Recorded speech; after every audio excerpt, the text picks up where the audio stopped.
Di awal film, terlihat sebuah helikopter yang sedang membawa seseorang yang tengah terluka parah. Siapakah orang tersebut dan kenapa dia bisa sampai seperti itu?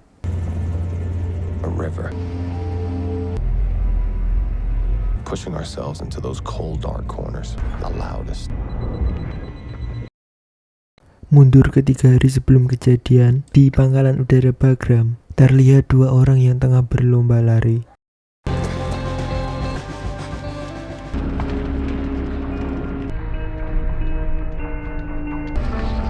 Sekarang mari kita berkenalan dengan 4 orang yang dominan di sini. Markus, Danny, X, dan juga Mikey. Mereka tengah sarapan sambil ngobrol tentang lomba lari tadi. Lalu kemudian Komandan Christensen menyuruh mereka semua bersiap untuk melakukan briefing misi yang akan mereka kerjakan. Misi mereka kali ini adalah untuk memastikan keberadaan Ahmad Shah, ini orangnya, dan juga si Tarak. Ahmad Shah merupakan seorang pemimpin Taliban yang diketahui telah banyak sekali membantai pasukan Amerika, sedangkan Tarak merupakan tangan kanan dari Ahmad Shah itu sendiri.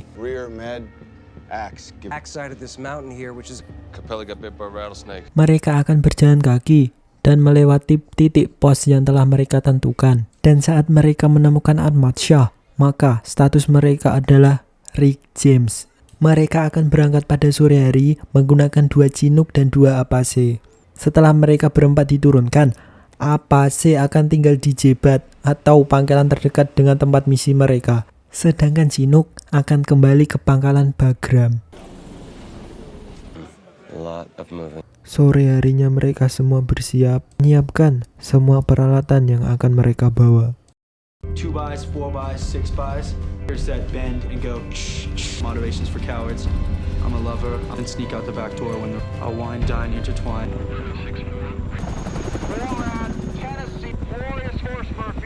Singkat waktu, malam pun tiba. Dan mereka telah sampai di tempat pendaratan.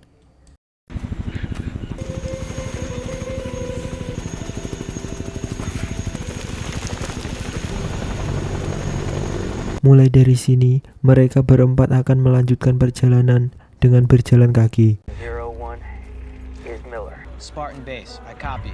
Miller. 01 is Corona. Spartan 01. Copy. Spartan 01, copy.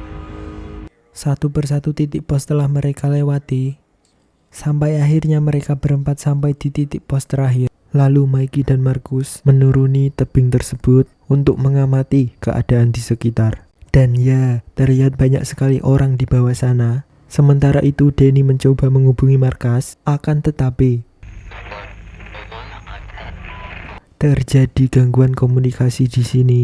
Sinyal tidak dapat menjangkau tempat keberadaan mereka. Dirasa tempat tersebut terlalu terbuka, maka dari itu mereka akan bergeser ke sebelah kanan, ke area pepohonan tersebut.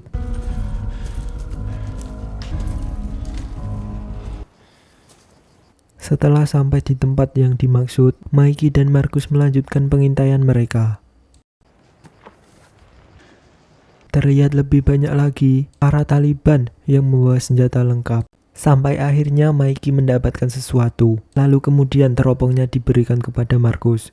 Dan ya, kode Rick James didapatkan oleh mereka, yang artinya Ahmad Shah dikonfirmasi ada di tempat tersebut. Super freak, that's Rick James. Kemudian Mikey menawarkan kepada Markus untuk menembak. Akan tetapi Markus langsung menolak karena belum mendapatkan izin dari markas. Mereka telah lelah berjalan semalaman. Mikey menyuruh untuk mundur sedikit ke atas untuk mencari tempat sembunyi dan beristirahat.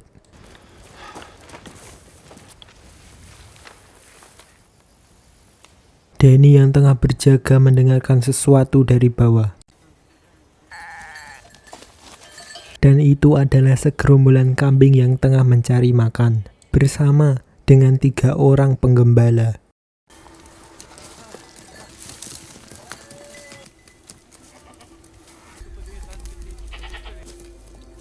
Mereka berempat tetap diam dan bersembunyi Sampai akhirnya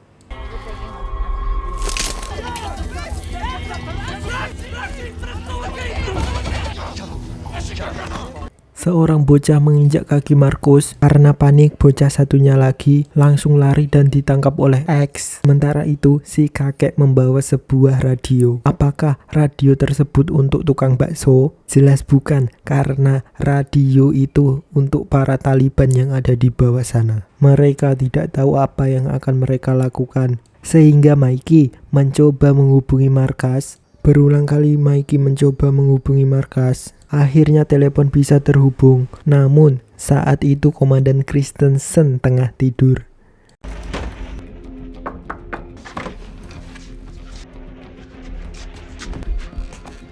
Mike. Dropped. Belum sempat ngomong, sambungan kembali terputus. Sekarang mereka dihadapkan dengan pilihan yang sulit antara membebaskan mereka dengan resiko akan diburu puluhan Taliban yang ada di bawah, atau membiarkan mereka tewas kedinginan di sana. Business what we do up here. 20 more will die next week. 40 more. The fucking call, sir. Our job is to stop Shaw. 20 for taking home trophy guns. Your decapitated head. They fucking hate us. I care about you. Unarmed prisoners. Leave them, let them go. Schwack 'em. For your fucking orders. I am standing by. I'm not calling Domino's Pizza. I know what to the Taliban. Want to go to Leavenworth? We don't know how much they have down there, man. Don't Look at that child. Akhirnya Mikey membuat keputusan, yaitu mereka akan membebaskan tawanan, lalu kemudian naik ke atas gunung untuk memanggil bantuan dan mereka akan pulang. Dengan kata lain, misi mereka ini telah gagal. Roger that, sir. Roger that.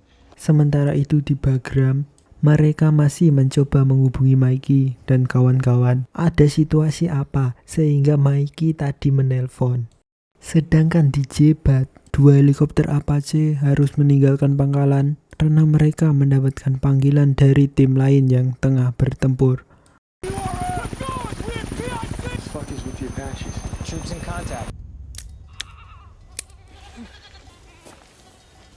Tawanan pun dilepaskan, lalu kemudian bocah yang berbaju merah langsung berlari menuruni bukit dengan tergesa-gesa. Mereka berempat mulai mendaki, namun di sini Markus terlihat was-was dengan 3 orang tadi. Apakah mereka akan melapor atau tidak? Dan yang benar saja, bocah yang berbaju merah tadi menuruni bebatuan dengan sangat cepat. Dia bisa parkur seperti itu. Apakah si bocah terlalu banyak main Assassin's Creed? Siapa tahu. Mereka kesusahan untuk mendaki karena medan tersebut penuh dengan bebatuan. Dan sialnya lagi, X terpleset dan kakinya terkilir. Mereka berempat akhirnya sampai di atas pegunungan tersebut. Danny mencoba menghubungi markas menggunakan radio. Mikey juga menggunakan telepon satelit untuk menghubungi markas. Akan tetapi semuanya tidak membuahkan hasil. Karena komunikasi tidak ada yang nyambung, Mikey memutuskan untuk kembali dan bersembunyi ke bawah, menunggu malam hari dan berjalan pulang saat malam tiba. Di tengah peristirahatan mereka berempat mendengarkan sesuatu dan melihat sebuah pergerakan. Kemudian Mikey akan mencoba untuk mengecek berapa banyak orang yang tengah mengejar mereka. Mikey kini berangkat sendiri dan sesampainya di atas, ia terkejut karena ternyata ada puluhan Taliban dengan senjata lengkap yang tengah mencari mereka berempat. Mikey bergegas kembali dan menyatakan bersiap untuk bertempur. Markus kini telah mengunci satu target. Pengaman dilepas. Pelatuk mulai ditarik dan pertempuran hebat mulai terjadi di sini. Marcus, move!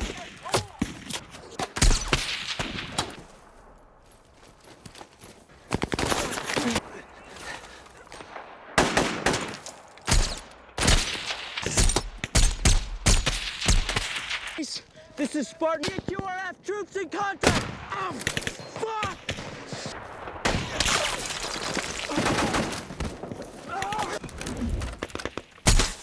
Mikey, Left is good.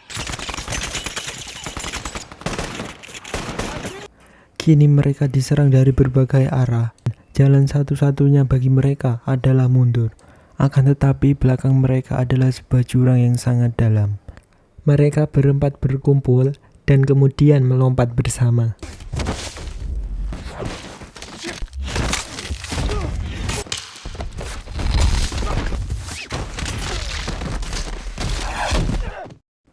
Mereka berempat terjatuh dan sempat terpisah, tapi mereka bisa berkumpul kembali dengan keadaan penuh luka. Belum juga mengambil nafas, mereka berempat kembali dihujani peluru. Mau tak mau mereka harus bergerak untuk menyelamatkan diri. Di tengah pelarian mereka, Danny yang sedari tadi kesusahan berjalan, kini tertembak dan terjatuh. Lalu Markus menyeret Danny agar tidak tertinggal dari yang lain.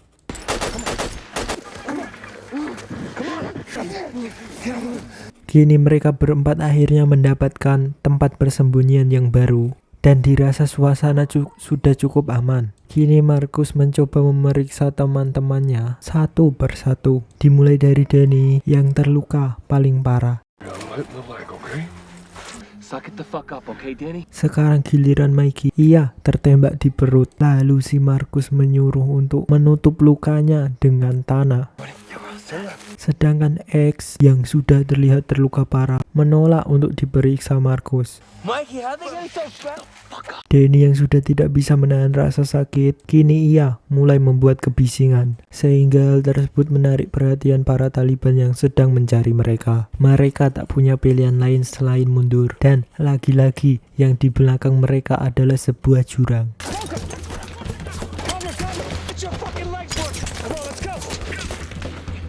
Kini Danny digendong oleh Markus, sedangkan X dan Mikey sudah lompat terlebih dahulu. Namun saat giliran Markus melompat, Danny kembali tertembak dan kemudian terjatuh dari gendongan Markus.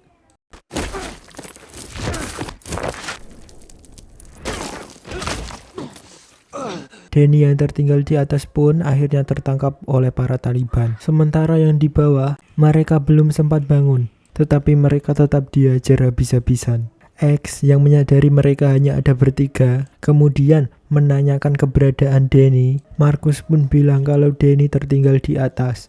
Mendengar hal tersebut, Mikey berencana untuk menjemput Danny.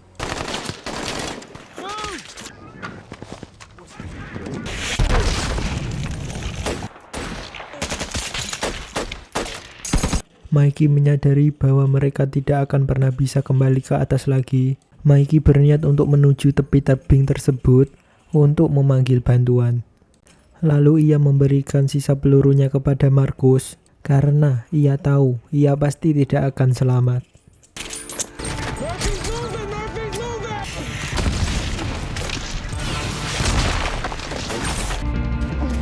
Akhirnya Mikey sampai di tepi tebing tersebut dan langsung memanggil bantuan. Cox, Sergeant Hasler.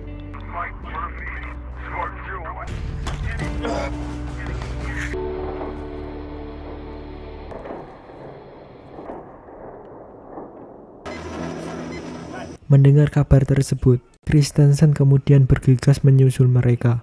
Tapi hanya 2 helikopter Chinook yang berangkat. Sedangkan 2 Black Hawk tidak bisa terbang karena tidak ada penjagaan dari helikopter Apache. Kini yang tersisa hanya X dan Markus. Markus memeriksa kepala X yang kondisinya sudah sangat parah. Are Mikey and Danny really dead? We're good, right? We're not gonna... Lagi dan lagi, mereka harus melarikan diri. Kali ini, mereka memutuskan untuk berpencar. X dan Markus terpisah. Hingga akhirnya, bantuan pun datang. Belum sempat menurunkan pasukan, helikopter yang ditumpangi Christensen pun ditembak oleh RPG. Helikopter yang satunya pun memutuskan untuk kembali ke markas karena tempat pendaratan terlalu berbahaya. Kita kembali ke X yang kini hanya dengan bermodalkan pistol, ia masih ingin tetap melawan mereka. sampai akhirnya ia kehabisan peluru.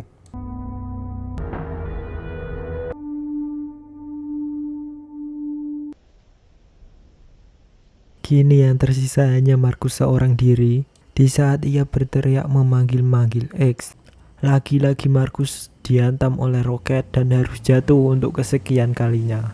Sekarang yang hanya bisa ia lakukan hanyalah bersembunyi. Tiba-tiba datanglah sebuah helikopter Apache yang dikirim untuk mencari tanda-tanda kehidupan di tempat jatuhnya helikopter Chinook tadi. Pilot tidak menemukan apa-apa sehingga mereka kembali ke markas dengan tangan kosong. Di keesokan harinya, Markus terbangun dengan keadaan yang sangat parah. Kaki kirinya kini penuh dengan luka dan beberapa potongan besi. Markus memaksa berjalan dengan menyeret kaki kirinya. Setelah berjalan cukup jauh, Markus menemukan sumber air dan tanpa pikir panjang, ia langsung menjeburkan dirinya ke situ. Tengah menikmati segarnya air tersebut, Markus dikejutkan dengan kedatangan Pak Soleh. Markus langsung mengeluarkan granat dan mengancam mereka. Bukannya takut, Pak Soleh malah mendekat dan mengulurkan tangannya. Tak punya pilihan lain, Markus pun bersedia ikut dengan Pak Soleh. Sesampainya di rumah Pak Soleh, Markus menulis sebuah surat untuk dikirimkan kepada pangkalan militer Amerika terdekat dari sana. Pak Soleh bergegas mengirim surat tersebut menggunakan ekspedisi Gosen, cabang Afghanistan. Lalu sang kurir pun mengirim pesan tersebut dengan berjalan kaki. Tak lama kemudian, Tarak pun sampai di desa dan mencari keberadaan Markus. Markus diseret paksa menuju tempat eksekusi. Saat Markus akan dieksekusi, tiba-tiba Pak Soleh dan beberapa warga menyelamatkan Markus. Karena kalah jumlah, Tarak pun pergi. Akan tetapi, Tarak mengancam akan kembali dengan membawa pasukan yang lebih banyak lagi. Kembali ke dalam rumah, Markus meminta kepada si bocah untuk mengambilkan pisau. Akan tetapi, yang dibawa si bocah bukanlah pisau, melainkan seekor bebek. Kemudian Markus meminta pisau kepada Pak Soleh, lalu menggunakan pisau tersebut untuk mencongkel besi yang ada di kakinya. Pada keesokan harinya, Tarak dan para pasukannya bersiap untuk menyerang desa. Di sisi lain, Markus yang baru bangun diberi makan dan minum oleh Pak Soleh. Markus yang beberapa hari tidak makan langsung melahap makanan tersebut. Mereka yang tengah ngobrol tentang asal-usul Markus, tiba-tiba para Taliban kembali ke desa dengan membawa banyak sekali pasukan. Sementara di Jebat, mereka telah menerima pesan Markus dan mengirim semua pasukan yang ada di sana.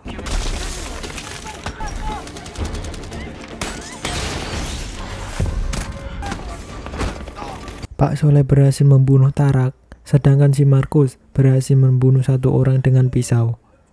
Desa diserang habis-habisan, sampai akhirnya pasukan Amerika pun datang.